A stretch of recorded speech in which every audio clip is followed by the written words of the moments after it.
Hello, beautiful people. Good morning. Um, my name is Maria Oladeji, and I'm so excited to be with you in this video. In this video, I'll be reviewing a book.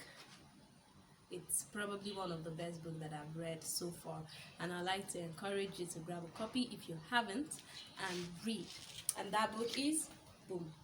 Who Moved My Cheese? Who Moved My Cheese, authored by Dr. Johnson Spencer, published in the year 1998.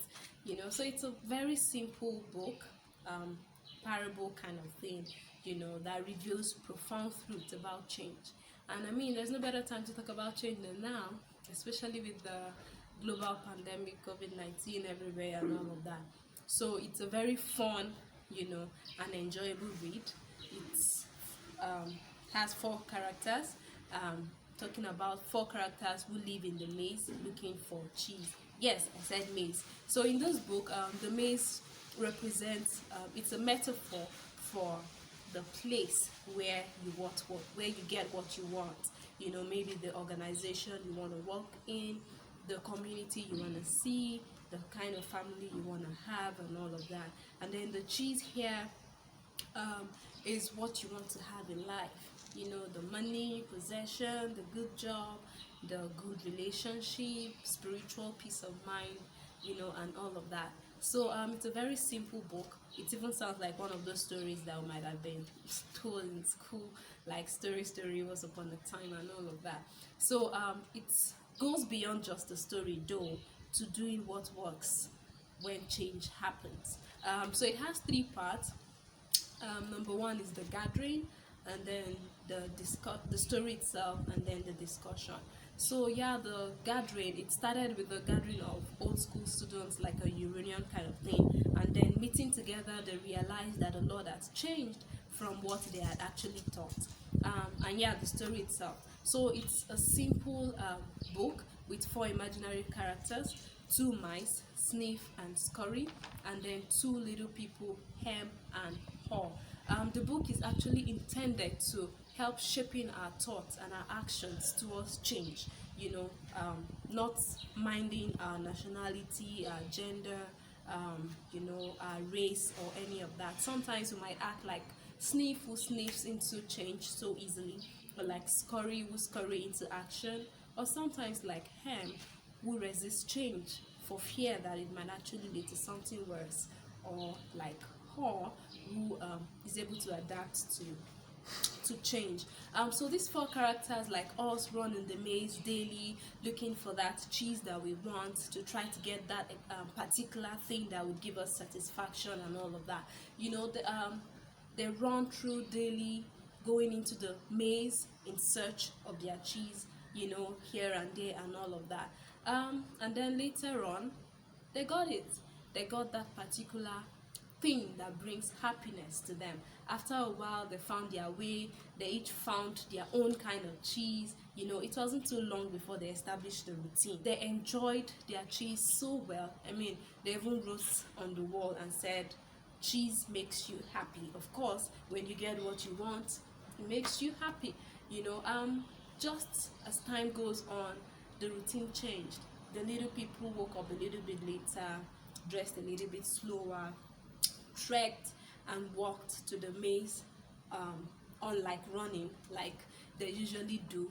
They became very, very comfortable, and now that they have found their cheese, sometimes they share their cheese with friends and family, sometimes they don't, saying, well, I worked for it, we deserve it, it's us, and so we do whatever we want to do with it and all of that. They were so comfortable in their comfort zone. Hem even said that there is enough cheese here to last us forever.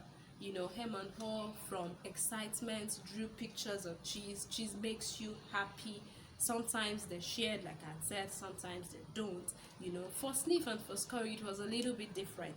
They paid attention to little details, and little changes. And then one morning, when they got to the cheese station, oh, there was no cheese anymore.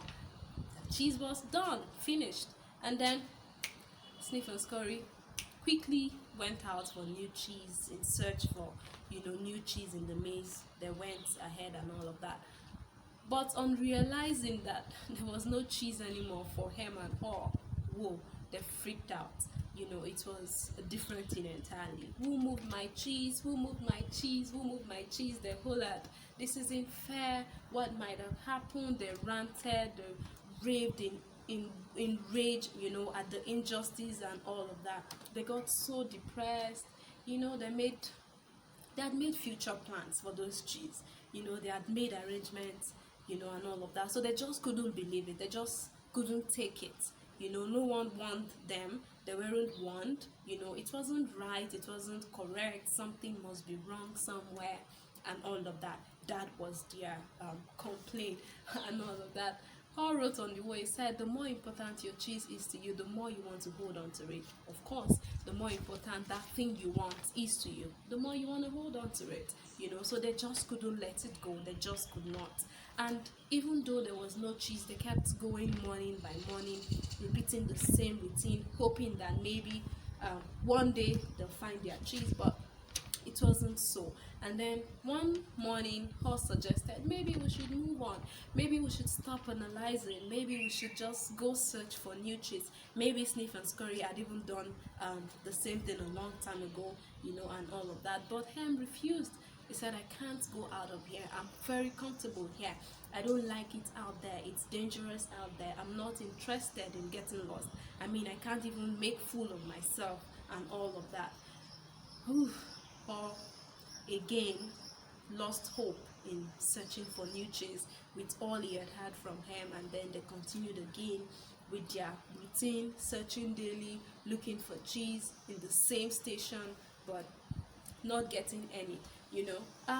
One day Hall laughed at himself. He said, why was he thinking that he would be doing the same thing and expecting a different result like most of us do? He laughed at himself and said, it's time to move on.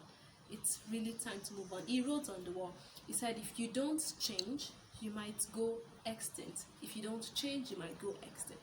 So he wanted to move, but something was stopping him. And he realized that thing. And he asked himself, what would you do if you weren't afraid? And I'm asking you the same thing. What would you do if you weren't afraid? He realized fear was taking a hold of him. And so he knew if he wasn't afraid, he would move on. And so, boom, he went, got started, walked slowly into the maze, started moving in search for new cheese. Not so easy, of course. He jogged slowly and moved, He didn't feel comfortable at all. Things had changed than they left it. The maze seemed different, and all of that. Things that really changed. He got so scared, so reluctant, but he kept moving. His progress seemed like 2 steps forward, 1 step backward, and all of that. But whenever he was discouraged, he actually mentioned to himself, saying, if Sniff and Scurry could do it, so could he. So he moved on. He kept moving, in search for new cheese and all of that. And then he wrote on the wall, he said, smell the cheese often so you know when it's getting old. He realized that the cheese that had finished didn't just finish. It was beginning to, the sizes were beginning to be smaller. In fact, there were mold on some of them. They didn't taste as good as they used to, but they didn't notice. They didn't pay attention to those little things. And so he had learned that, and he told himself, smell the cheese often so you know when it's getting old. So movement in a new direction, in finding new cheese wasn't so easy at all. But he wrote on the wall, he said, when you stop being afraid, you feel good. He was beginning to feel good, like, yes, at least I'm moving on. I'm not stagnant. I'm not in the same spot. I'm already in search for new cheese and all of that.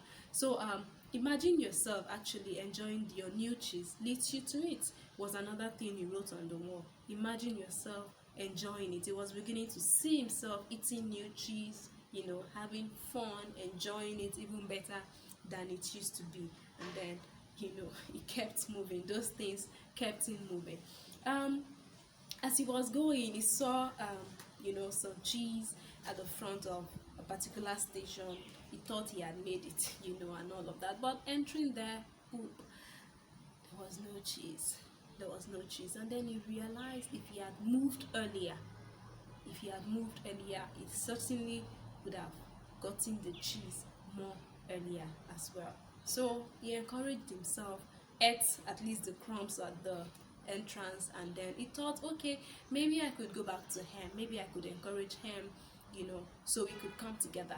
There is hope, at least in the maze, we could find something. He went back to his friend, and told his friend, the quicker you let go of old cheese, the sooner you get new ones. He told his friend, let's move on. But as usual, of course, Ham appreciated his friend, but he wasn't just ready to move. He wasn't ready to move. He was so adamant. He said, I don't think I would like new cheese.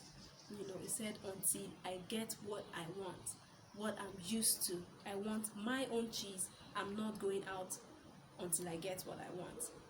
And all in disappointment went back into the maze in search for the new cheese and all of that. He realized that, he wrote on the wall again. He said, old beliefs do not lead to new cheese. Old beliefs do not lead to new cheese. He realized he needed to move on to be able to get hold of what he wanted.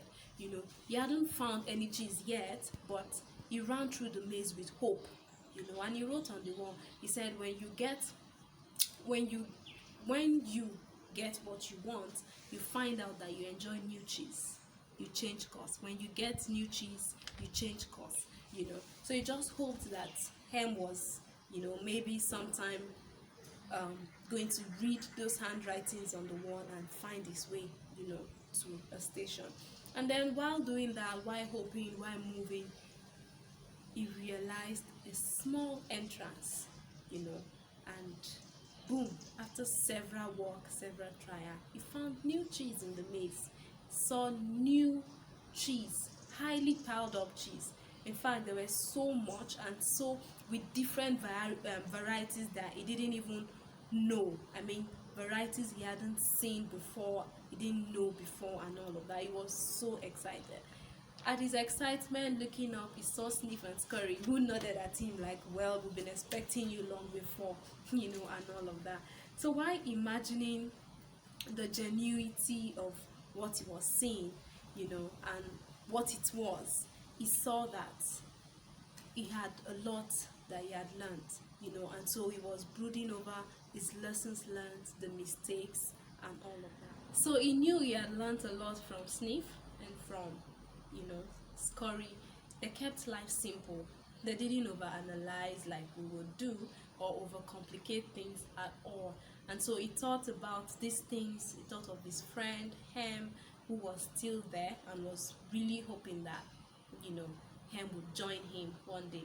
While he still had a great pile of cheese, it became his routine to always go out in search for new areas to, explore and all of that, just from his lessons learned. And then one day while he was out there, exploring new areas, he heard movement in the maze, and he prayed, oh my God, I hope it's him. Well, I wouldn't know if it was him or not. The author didn't tell us that. And then that's the end of the story. And then the last part, the third part, is the discussion. The people enjoyed the book, and then they saw how they could apply the book practically to their lives.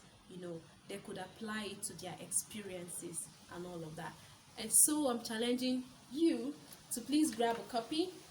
It's a very simple read. Grab a copy, read the book, and then share with me your thoughts about the book. Tell me who you think you are in the book in the comment section, and then we'll discuss. Thank you so much.